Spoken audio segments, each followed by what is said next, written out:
e glória do nome dele.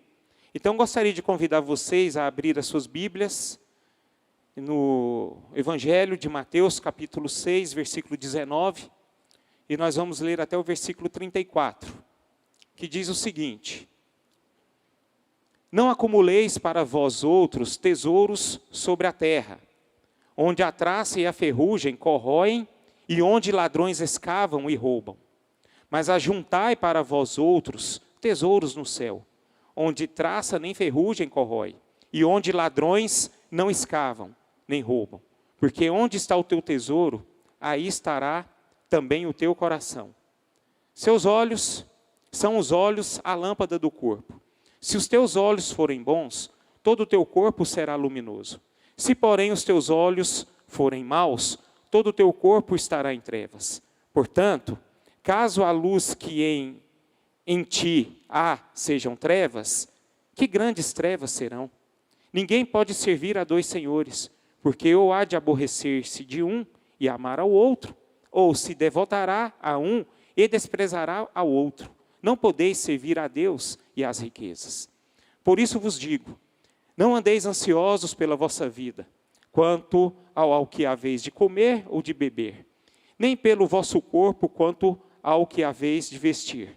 Não é a vida mais do que o alimento, e o corpo mais do que as vestes? Observai as aves do céu, não semeiam, não colhem, não ajuntam em celeiros, contudo, vosso Pai Celeste as sustenta. Porventura, não valeis vós muito mais do que as aves? Qual de vós, por ansioso que esteja, pode acrescentar um côvado ao curso da sua vida? E por que andais ansiosos quanto ao vestuário? Considerai como crescem os lírios do campo. Eles não trabalham nem fiam. Eu, contudo, vos afirmo que nem Salomão, em toda a sua glória, se vestiu como qualquer deles. Ora, se Deus veste assim a erva do campo, que hoje existe e amanhã é lançada no forno, quanto mais a vós outros, homens de pequena fé. Portanto, não vos inquieteis, dizendo, que comeremos, que beberemos, ou com que nos vestiremos? Porque os gentios é que procuram todas essas coisas. Pois vosso Pai Celeste sabe que necessitais de todas elas. Buscai, pois, em primeiro lugar o seu reino, a sua justiça, e todas essas coisas vos serão acrescentadas. Portanto, não vos inquieteis com o dia de amanhã, pois o amanhã trará os seus cuidados, basta o seu dia, o seu próprio mal. Senhor, nós estamos diante da Tua palavra, e peço a Deus, em nome de Jesus, que o Teu nome seja engrandecido e glorificado, Pai. É assim que eu oro. Amém e amém, Senhor. Queridos, esse texto aqui, ele faz parte do Sermão do Monte. Eu gostaria de dar um conselho para vocês, é algo que eu sempre pratico na minha vida. Eu sempre medito no Sermão do Monte. Eu sempre estou atento ao Sermão do Monte. Eu sempre paro para estar sempre observando o que está escrito no capítulo 5 de Mateus até o capítulo 7. Esses capítulos, eles nos mostram a forma como Jesus nos orienta como um cristão deve viver. Então é algo que eu sempre faço, porque eu conheço as minhas limitações, eu conheço as minhas fragilidades, eu conheço as minhas fraquezas. Eu sempre tenho que estar rememorando, me alimentando dessa palavra, para que eu venha cumprir o propósito da qual Cristo chamou para eu cumprir. Então, queridos, eu acho de suma importância nós, como cristãos, observarmos. E, de fato, eu tenho dois textos que eu sempre sigo, né? Que é essa parte do Sermão do Monte, que eu acho muito importante para que eu possa viver aquilo que Jesus nos orienta. E eu também leio muito o livro de Romanos, do capítulo 5 até o capítulo 8. Eu sempre estou ali meditando para entender o que é o Evangelho de Deus. Para entender o que é o Evangelho, os valores, o que ele transmite, né, para que eu venha a aprender a doutrina certa do Evangelho de Cristo. Então, queridos, é algo que eu gostaria muito que vocês pudessem também praticar como a Igreja do Senhor. Se for assim, se vocês quiserem, né, acolher para vocês esse humilde conselho, faça isso na sua vida, que eu tenho certeza que você vai ser um pouco mais diferente. Nós precisamos disso. Então, o que nós lemos aqui nesse texto, queridos, Acho interessante que nós lemos no capítulo número 6, é Jesus nos orientando, mas é bom nós observarmos e lembrarmos o que Jesus disse desde o início do Sermão do Monte, onde ele fala sobre as bem-aventuranças. Nas bem-aventuranças, ele nos mostra qual é a identidade do cristão, né? Vocês são bem-aventurados, aqueles que têm o coração puro, aqueles que são pacificadores, aqueles que transmitem paz, né? Então, ele mostra a nossa identidade. Então, do capítulo 5 até no início do capítulo 6, Jesus ele trata sobre as práticas espirituais, né? Como um cristão deve orar, como um cristão deve se portar lá na sua casa, em segredo, em secreto, sempre orando, buscando ao Senhor. Então, ele nos orienta a ter uma vida de oração, uma vida de jejum, longe dos holofotes, né? Ter aquela nossa vida. Ele nos demonstra isso nesses capítulos. E sempre no lugar secreto. Mas o que nós lemos aqui, no contexto que nós lemos aqui, Jesus ele volta a sua atenção para o testemunho público. Aqui Jesus ele entra nessa leitura aqui, nessa parte aqui da Bíblia, orientando os cristãos que eles não devem viver só apenas no lugar secreto, naquele momento com Deus. Mas Jesus ele orienta que aquele momento que você tem com Deus em secreto, aquela intimidade que você tem com o Senhor, ela deve refletir lá fora.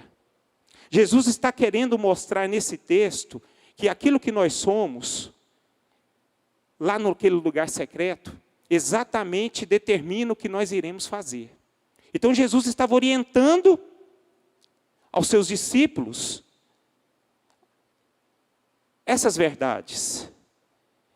Então, queridos, o que a palavra que nos está nos arremetando, está nos direcionando aqui,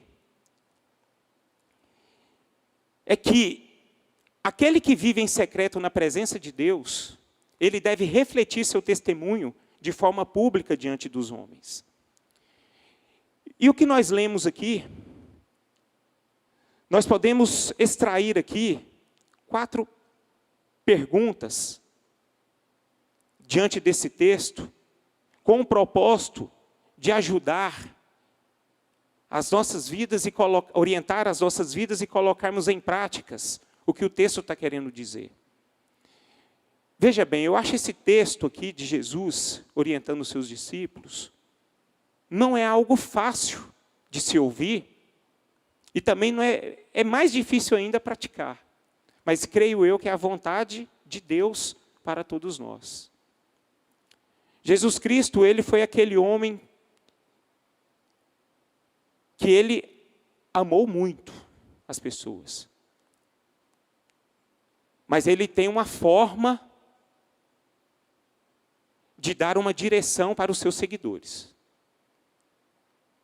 Ele dá uma direção para todos os cristãos a caminharem da forma como ele deseja. E nós que estamos aqui hoje, nós sabemos quem é o nosso Senhor. O que ele significa para nós. E o que cabe a nós é seguirmos todos os dias aquilo que ele nos orienta através da palavra de Deus. Então o Sermão do Monte é algo, meus irmãos, para ser seguido. Não é apenas para ser algo conhecido. Nós conhecemos aqui a vontade de Deus, mas o que determina para nós, o que é de valor para nós, é praticarmos aquilo que ele nos orienta a fazer. Então, diante dessa mensagem aqui, eu gostaria de extrair 4 perguntas que vai diretamente para vocês, esta noite. Então, as 4 perguntas são as seguintes. Onde você coloca os seus tesouros? Como são os seus olhos? A quem você serve como Senhor? E o que ocupa em primeiro lugar em sua vida? Essas são as 4 perguntas que nós podemos extrair desse texto. E o primeiro deles aqui, que eu gostaria de refletir com vocês, aí vai a pergunta. Onde está o seu tesouro? No céu ou na terra?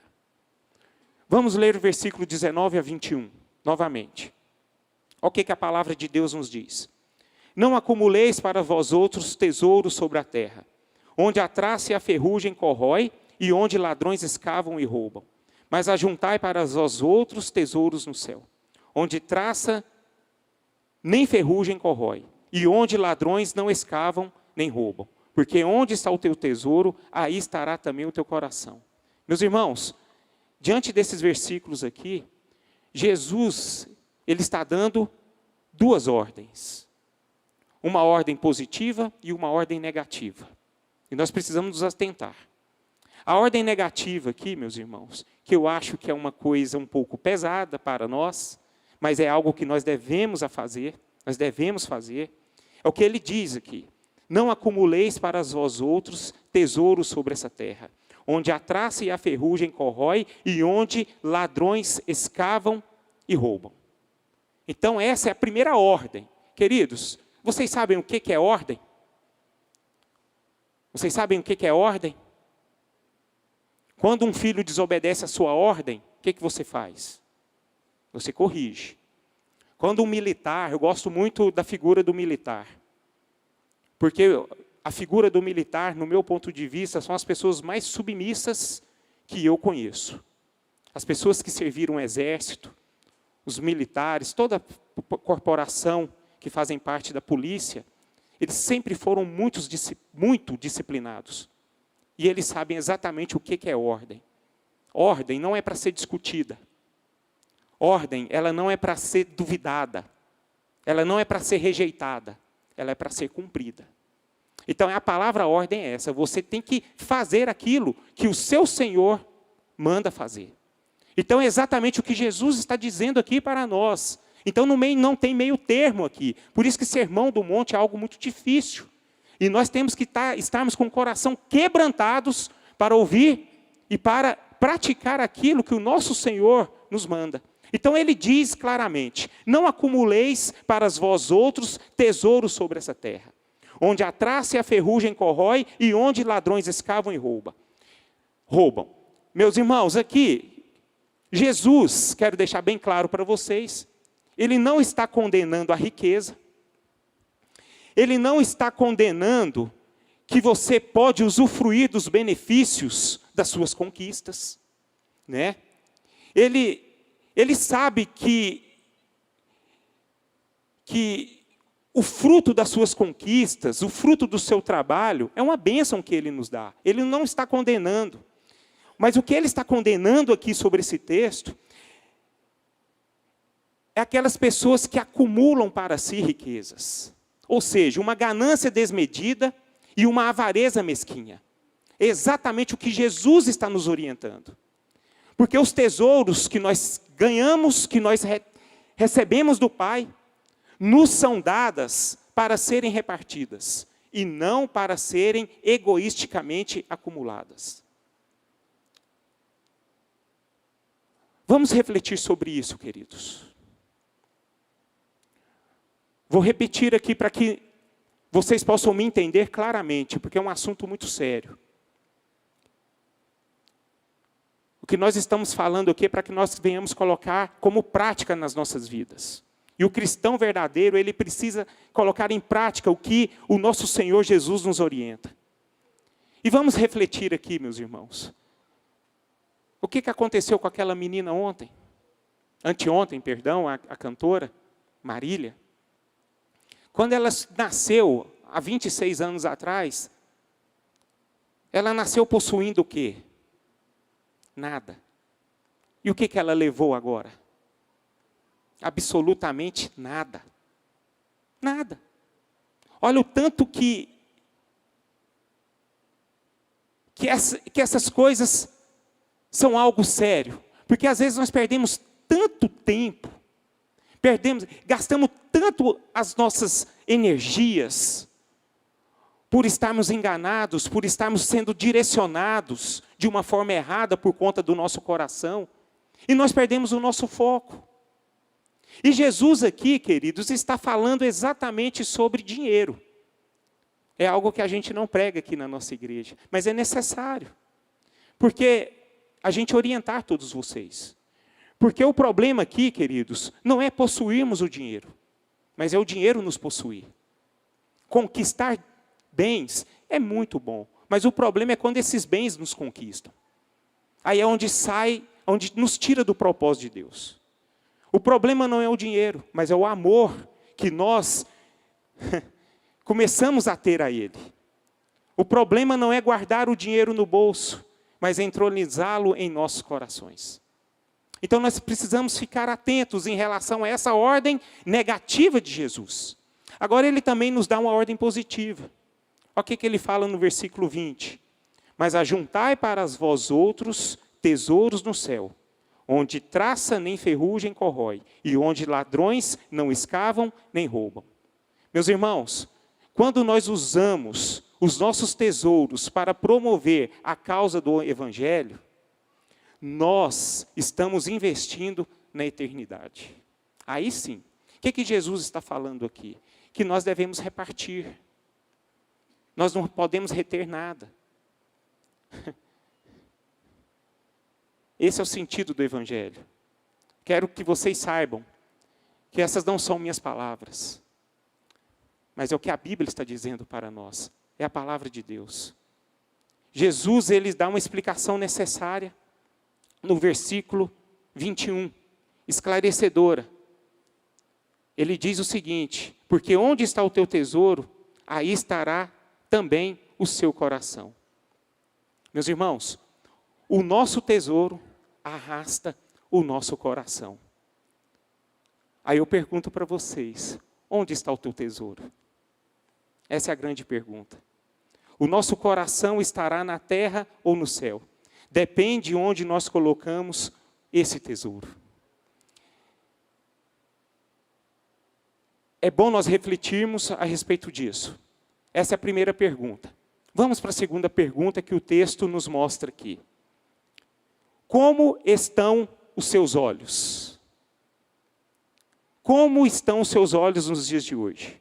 Versículo 22 e 23 nos diz: são os seus olhos a lâmpada do corpo. Se os teus olhos forem bons, todo o teu corpo será luminoso. Se, porém, os teus olhos forem maus, todo o teu corpo estará em trevas. Portanto, caso a luz que em ti há sejam trevas, que grandes trevas serão. Meus irmãos, Jesus aqui fala uma declaração maravilhosa. São os seus olhos a lâmpada do corpo. Em outras palavras, Jesus está nos dizendo aqui, os nossos olhos são o farol do nosso corpo.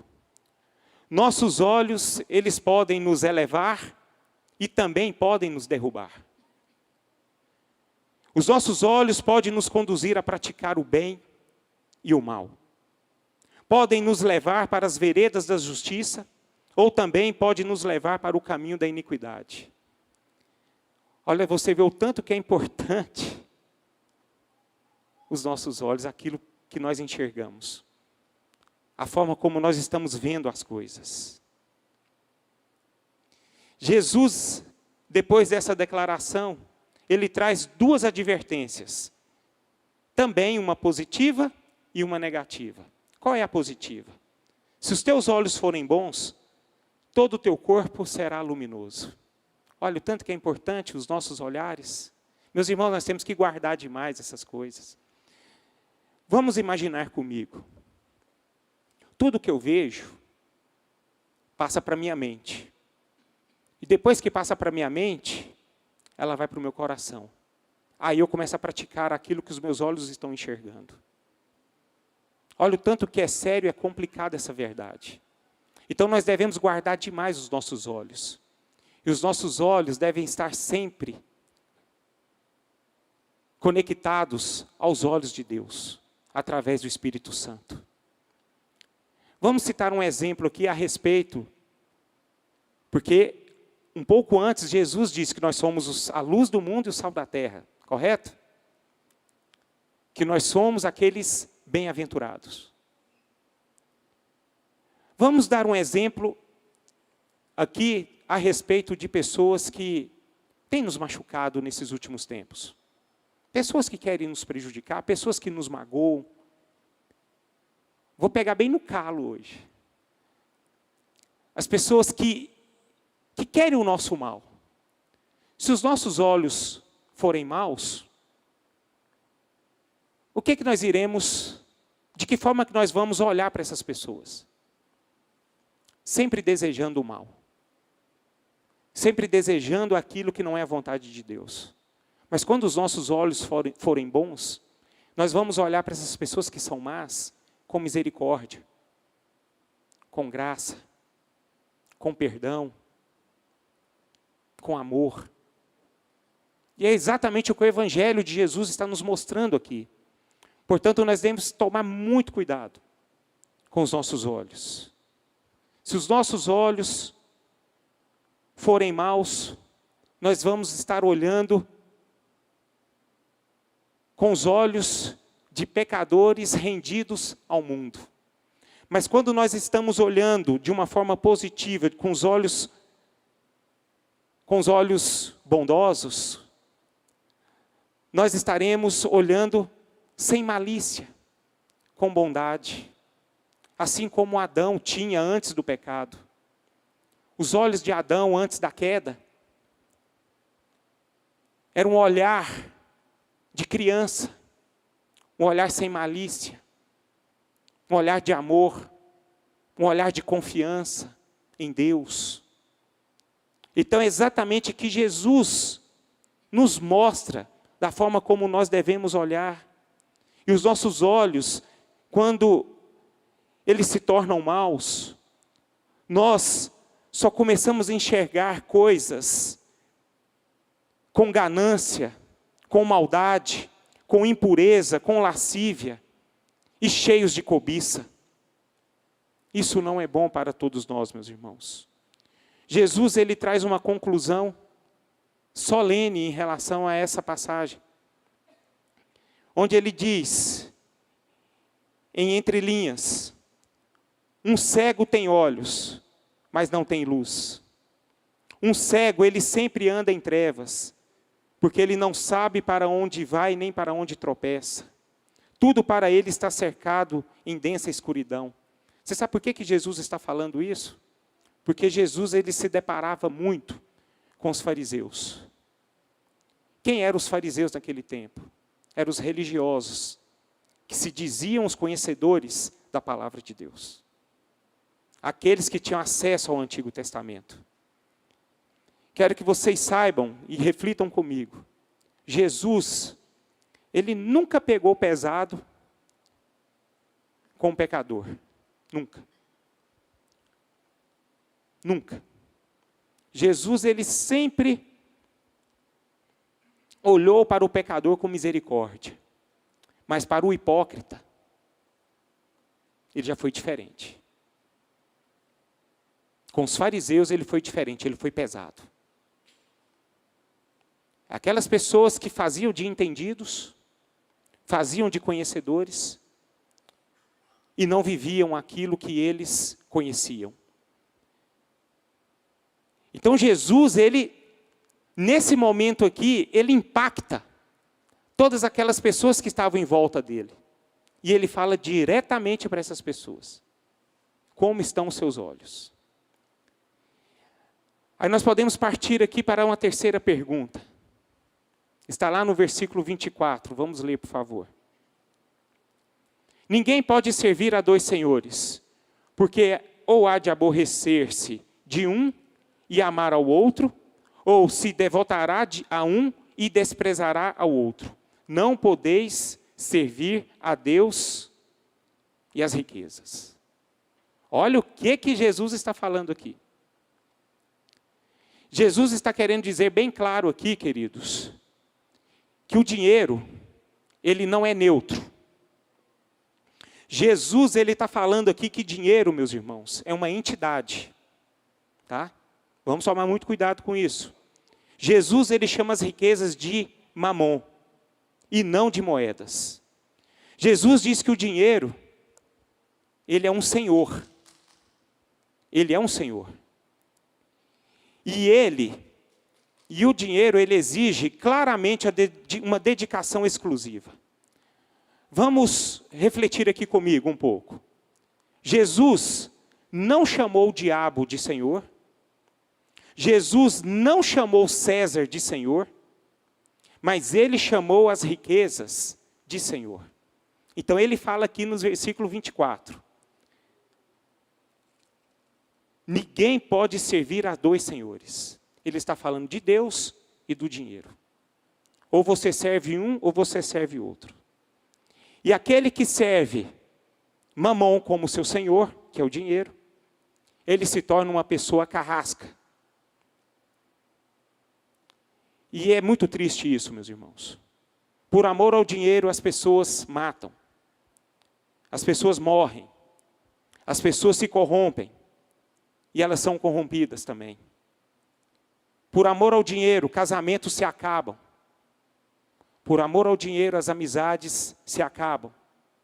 Por amor ao dinheiro, as pessoas se ficam só. Então isso é muito triste.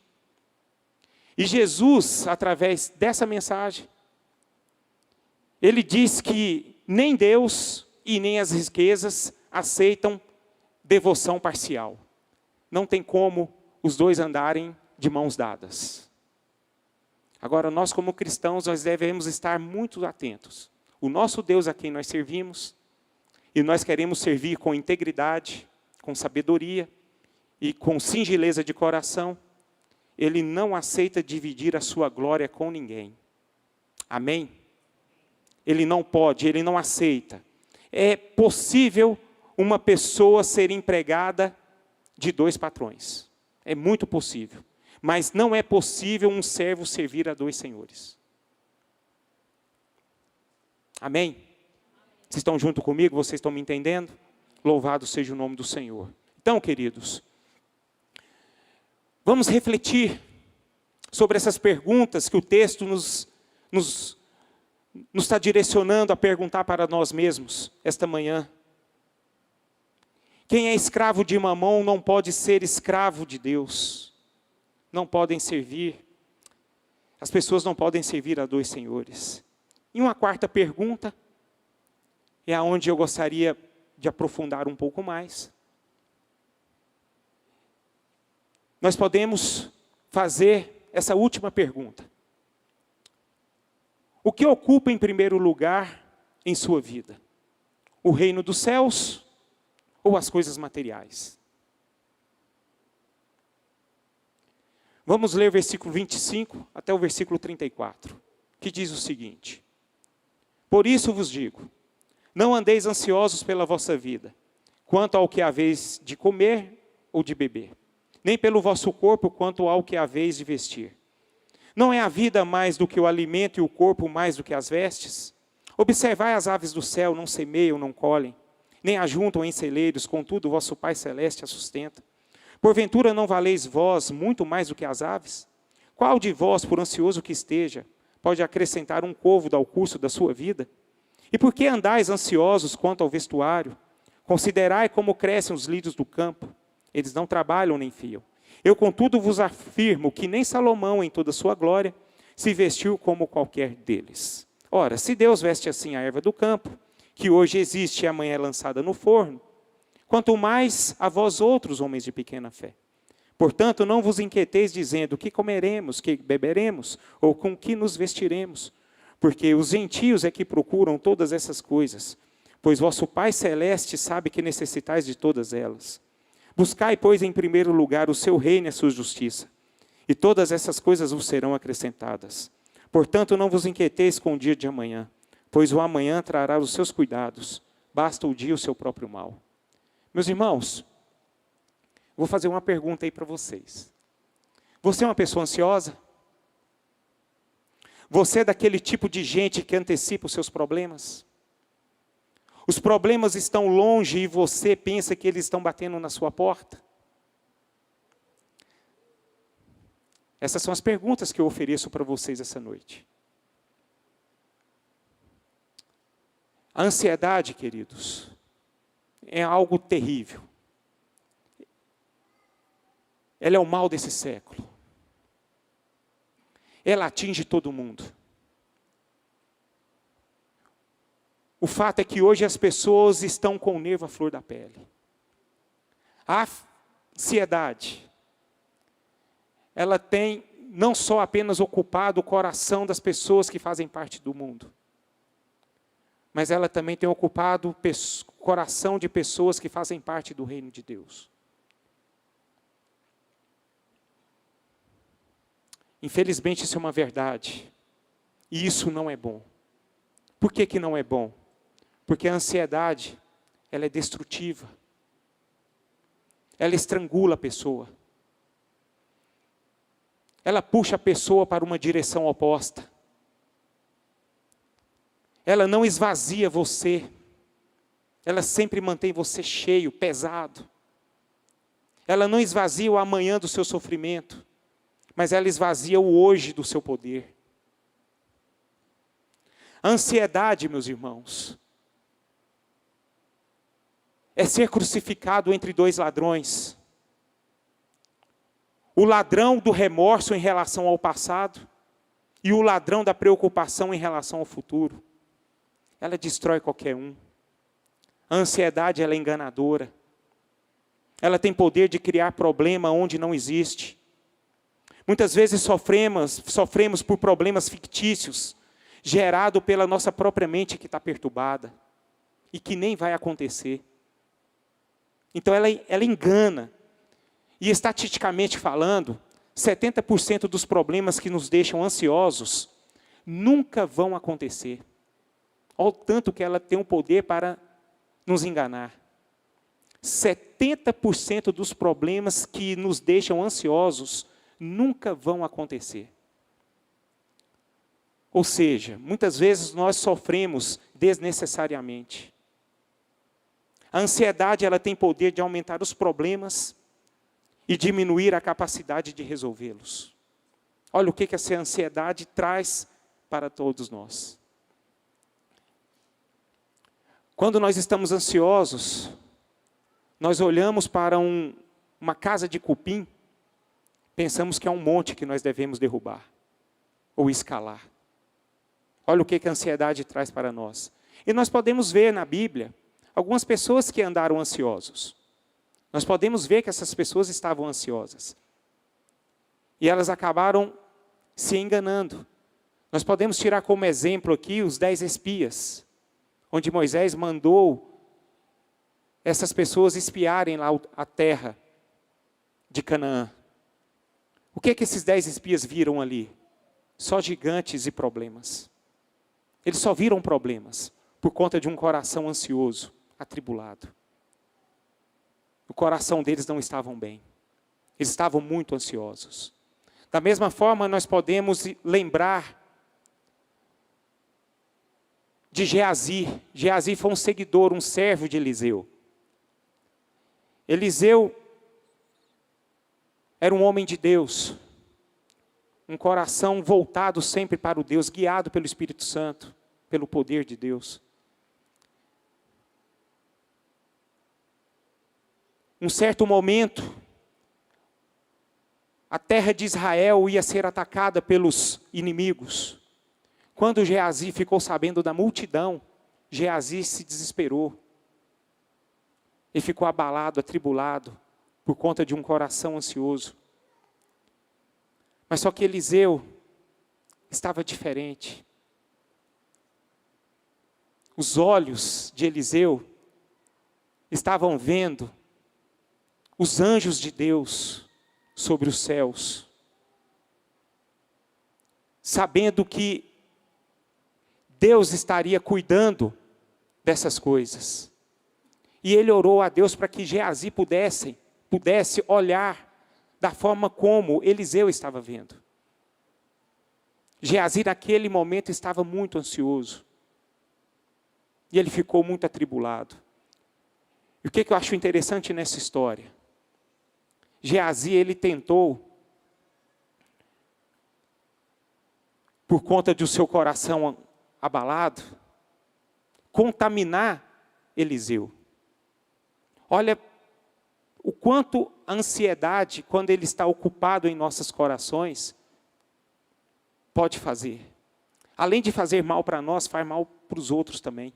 Você acaba contaminando os outros. E foi exatamente o que Geazi tentou fazer na vida de Eliseu. Mas só que Eliseu, cheio de Deus, não deixou que isso pudesse acontecer na vida dele. Mas é algo a se pensar, meus irmãos. Algo que nós devemos refletir. O que a ansiedade ela faz? Ela é muito enganadora. Além de ser enganadora, ela também é inútil. Ela é incompatível com o bom senso. Ela faz perder o nosso tempo. A ansiedade, meus irmãos, quando nós estamos ansiosos, nós não conseguimos ler a palavra. Nós não conseguimos orar. Nós não conseguimos nem vir à igreja. Porque a ansiedade, ela nos derruba, ela nos destrói. Ela tira todo o nosso ânimo. Então nós devemos refletir. Amém. Queridos, que essa palavra do Senhor, esta noite, possa penetrar no nosso coração. A ansiedade rouba, ela mata. Ela empurra muita gente para o hospital. Ela estrangula. E o pior de tudo, ela mata a nossa fé. A ansiedade, além de ser inútil, ela também é cega. Ela é cega porque, em vez de glorificarmos a Deus, nós nos preocupamos demais com os meios. E nós esquecemos para que fim nós fomos alcançados por Deus. Para glorificar o nome dEle. Meus irmãos, nós temos um propósito para as nossas vidas. É estarmos glorificando a Deus todos os dias, até a consumação do século. Mas com o coração ansioso, nós não iremos conseguir vencer essa batalha.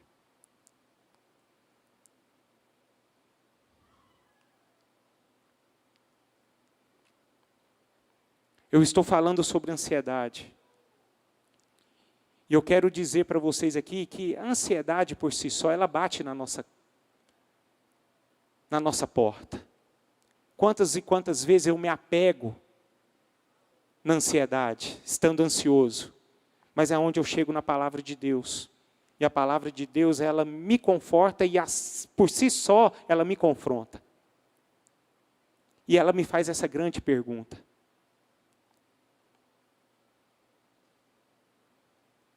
Renato, o que está em primeiro lugar em sua vida? O reino dos céus ou as coisas materiais? Se o seu coração está voltado para o reino dos céus, você vai descansar em Deus. Agora, se o seu coração, em primeiro lugar, estão as coisas materiais, as consequências elas são terríveis. Você vai pagar um preço. A ansiedade ela vai tomar conta de vocês. E Jesus Cristo nos mostra uma coisa, queridos. É lógico que nós temos as nossas necessidades.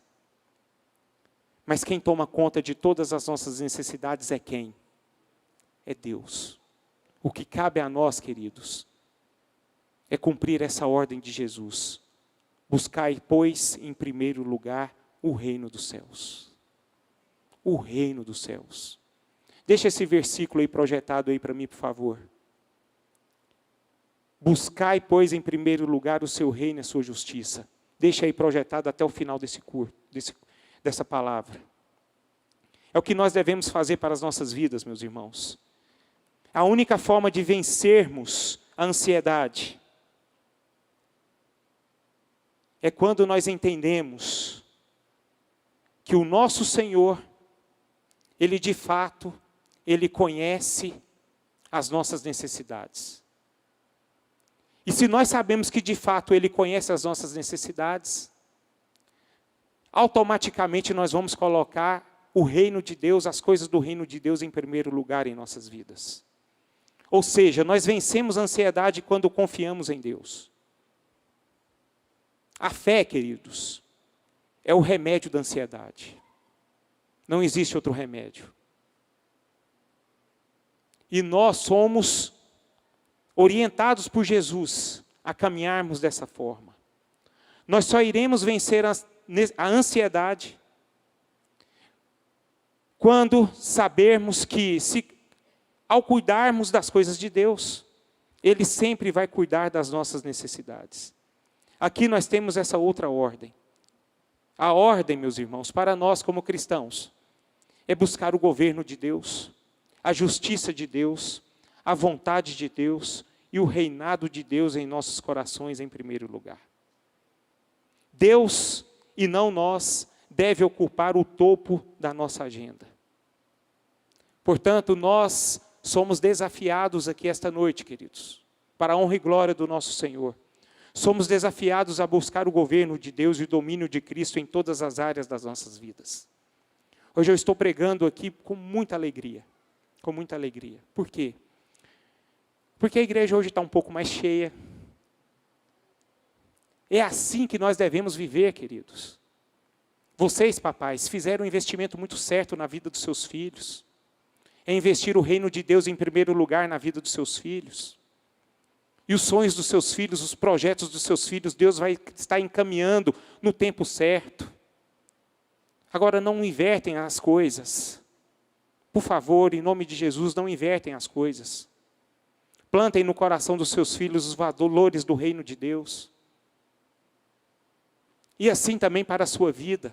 Nós que temos as nossas necessidades, nós que corremos para batalhar, em batalha para sustentar os nossos lares, as nossas famílias, os nossos projetos, os nossos sonhos, que são tão maravilhosos, lícitos, mas isso não pode estar na frente de Deus. Primeiro, nós precisamos cuidar do nosso coração em relação ao reino de Deus. Gente, mais uma vez eu falo para vocês, nós não vamos levar nada deste mundo. E nós devemos aplicar aqui nessa terra aquilo que é eterno. O maior investimento que nós fazemos aqui nessa terra, aquilo que é eterno. E nós estamos falando exatamente os valores do reino de Deus aqui. E os valores do reino de Deus em relação a essa passagem aqui. É buscar a Deus em primeiro lugar. E se nós fizermos isso, se nós conseguirmos fazer isso, nós vamos ser mais do que vitoriosos. Seremos abençoados. Porque Deus estará movendo e nós vamos ter experiências de quem é Deus, de quem é o nosso Senhor. Esse Deus, Ele não vai ser baseado na minha vida apenas em história, mas em experiência também. Então, queridos, para terminar, nós só venceremos a ansiedade quando de fato aprendemos a descansar no cuidado diário de Deus. Nós não administramos o nosso futuro. Amanhã, nós não sabemos o que vai acontecer. Não sabemos mesmo. Não estou falando que nós precisamos projetar, precisamos. Nós precisamos sermos prudentes. Precisamos ser responsáveis. Mas amanhã nós não sabemos o que vai acontecer conosco. Eu não sei o que vai acontecer com os meus filhos. Não sei o que vai acontecer com a minha esposa. De fato, eu não sei mesmo. Eu não tenho nada. Eu não consigo controlar nada. Mas uma coisa eu sei. Que eu devo fazer a vontade de Deus em primeiro lugar na minha vida. Porque Deus estará cuidando da minha vida, da minha esposa e dos meus filhos. Ele que vai tomar conta. Ele vai tomar conta do meu trabalho. Ele que vai tomar conta de todas as minhas necessidades. E que essa palavra possa fazer sentido às nossas vidas esta noite, meus irmãos. Jesus, Ele está apontando aqui para nós, não é para nos condenar, muito pelo contrário, é porque Ele nos ama. E Ele quer que nós caminhemos na direção da qual Ele está orientando para que nós venhamos caminhar, para sermos cristãos abençoadores e abençoados. Amém? Vamos ficar de pé?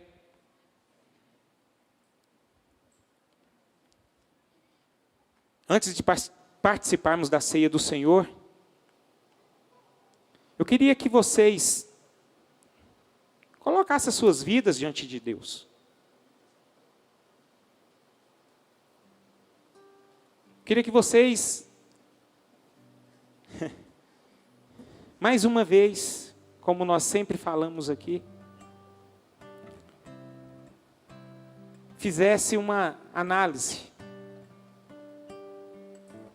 Como está o seu coração esta noite?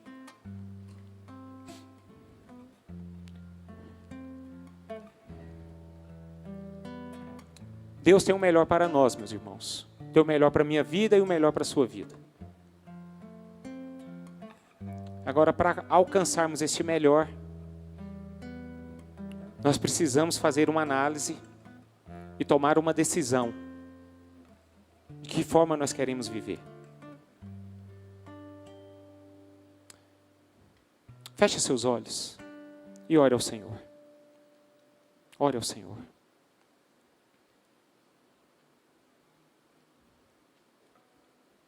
Coloca a sua vida diante do Pai. Eu não sei como é que estão os seus olhos esta noite. Eu não sei como é que está o seu coração. Eu não sei como é que está a sua vida. Mas Deus sabe. Se você precisa de um toque do Espírito Santo esta noite, para que haja um conserto na sua vida, para que haja uma nova direção para você, para que você alcance no seu coração novos conceitos. Deus está aqui, Ele é poderoso para mudar qualquer situação. Se a ansiedade tem roubado do seu coração, o seu coração, tem roubado a sua fé, lance aos pés de Jesus nesse momento. Ele te dará força, porque é Ele quem cuida. Enquanto nós estaremos cantando essa música, não deixe de orar. Se conecte com Deus, com o Espírito Santo do Senhor. E coloca o seu coração diante do Pai. E você pode ter certeza que Ele estará trabalhando no seu coração. Em nome de Jesus.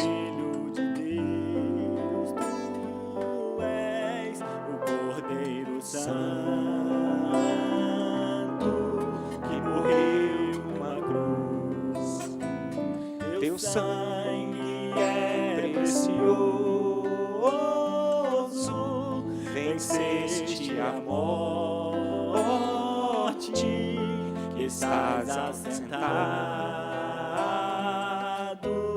ao lado de Deus, Deus Pai. Minha vida entrego a Ti. Se você puder fazer essa oração. Os meus sonhos entrego a Ti. Faz de mim vaso novo, com coração novo, vaso de barro em Tuas mãos. Aleluia. Reconheço que posso errar. Aleluia. Mas eu sei que existe o perdão. É por causa do sangue que foi derramado, por causa do Teu grande amor. Tu és, Senhor, Tu és o nosso Senhor. Tu és Senhor do universo, és o Filho de Deus, Tu és o Cordeiro Santo que morreu numa cruz. Teu sangue é precioso, venceste a morte, que estás assentado ao lado de Deus, Deus Pai. Aleluia. Aleluia. Bendito seja o nome do Senhor. Amém. Amém, irmãos. Glória a Deus.